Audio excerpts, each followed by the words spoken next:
कृष्ण आज यमुना तट पर सोच रहे हैं कि इतने दिन व्यतीत हो गए, हमने अभी तक अपनी प्यारी ब्रजश्री राधा रानी को याद नहीं किया, तो आज याद किया जाए। ऐसा कहकर वह अपनी बंसी बजाने लगते हैं। मुरली की धुन इतनी मधुर और सुकोमल है कि राधा जी के कानों में पड़ते ही मानो प्रेम रस घोल रही हो। मुरली की ध्वनि को सुनकर राधा अपने तन की सुध बुध खोकर जंगल में ध्वनि की तरह मानो खींची हुई चली आई। श्याम की बंसी को वह मधुर ध्वनि समस्त चराचर जगत को मोहित करने वाली थी। कृष्ण बंसी की तान को और अधिक तेज करते जा रहे थे। इधर राधा जी उनके पास खड़ी बेसुध सी उनकी तरफ निहार रही है।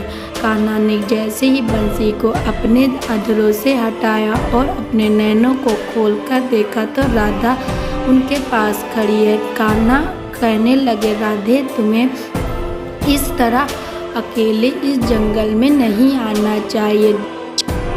सब लोग क्या कहेंगे, लोग लाज तो रखती। राधा कहने लगी, कन्हैया, तुम्हें क्या पता कि तुम्हारी बंसी की धुन मुझे किस तरह खींच लाई है।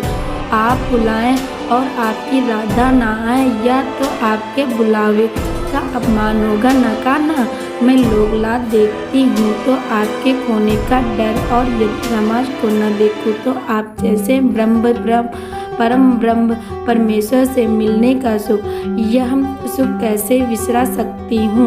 यमुना की कल कल करती धारा को साक्षी मानकर आज कृष्ण और राधा दोनों ने अपने प्यार के प्रथम मिलन की घड़ी को यमुना की धारा की तरह अविरल अटूट बनाने हेतु वचनबद्ध हेतु कि जो भी एक दूसरे को कहीं भी कभी भी याद करेगा, दूसरा उसके समय अवश्य पहुँचेगा।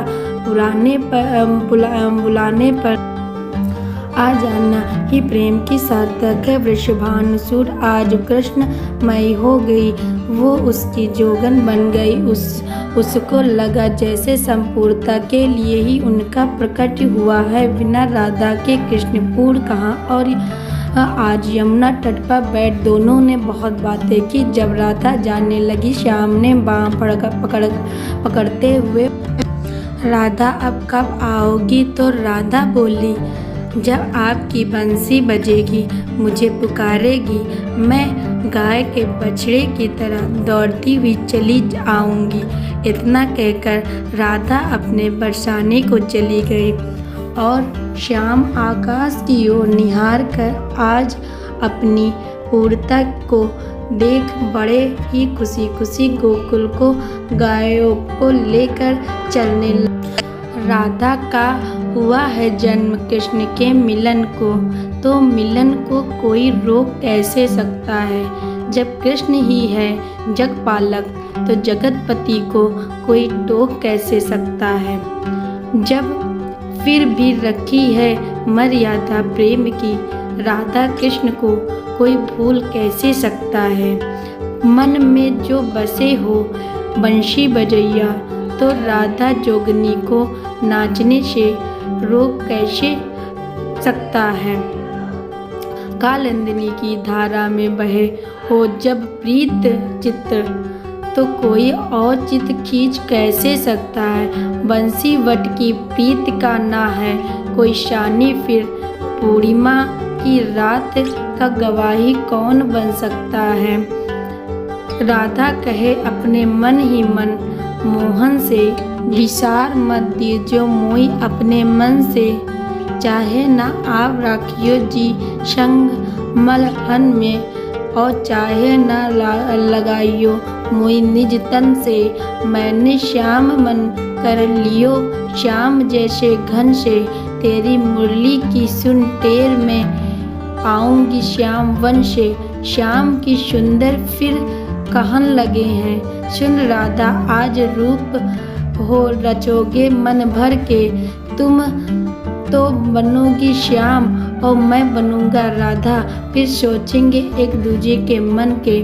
राधा बनाने लगी राधा राधा जब कृष्ण को जब अधरन में मुस्कान भरी बोले हैं, आपसे ना जीत सकेंगे हम राधे, आप तो हमारी छवि धर धर डोले हैं। राधा और कृष्ण का अंतिम मिलन। कहते हैं कि राधा कृष्ण से अंतिम बार अपने मथुरा गमन के समय मिली थी।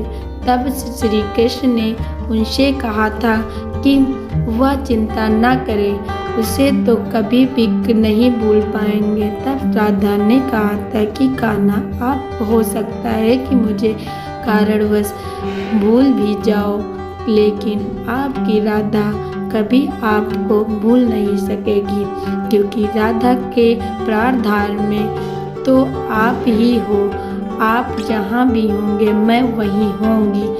तब श्री कृष्ण ने कहा, राधे, क्या तुम ऐसा सोच भी सकती हो कि तुम्हारा कहना तुम्हें भूल जाएगा? सच पूछो तो मैं तो तुम्हारे बिना आधा हो जाऊंगा राधे, क्योंकि तुम तो मेरी आत्मा हो और बिना आत्मा के शरीर का कोई औचित्य नहीं है। राधा बिलखती हुई कहने लगी, गोविंद, कभी मैं आपको बुलाऊं तो आ तो जाओगे ना मेरे पास? वैसे तो मुझे विश्वास है कि आप तुरंत ही आओगे, फिर भी मैं आपसे यह वादा करवा रही हूँ जिससे मैं आश्वस्त हो कर ब्रज की इन कुंजों में आपकी स्पर्शिता लताओं के साथ अपना समय व्यतीत कर लिया करूँगी। कन्हैया कहने लगे, वृषभानुसुते, आपको हमारा भरोसा है। हम वचन देते हैं कि आप जब भी हमको याद करोगी, हम आपके पास उसी अवस्था में चले आएंगे जिस अवस्था में उस समय होंगे। यह कहकर कृष्ण मथुरा को चले गए। राधा ने भी स्वयं को कृष्ण के अनुराग में लगा दिया।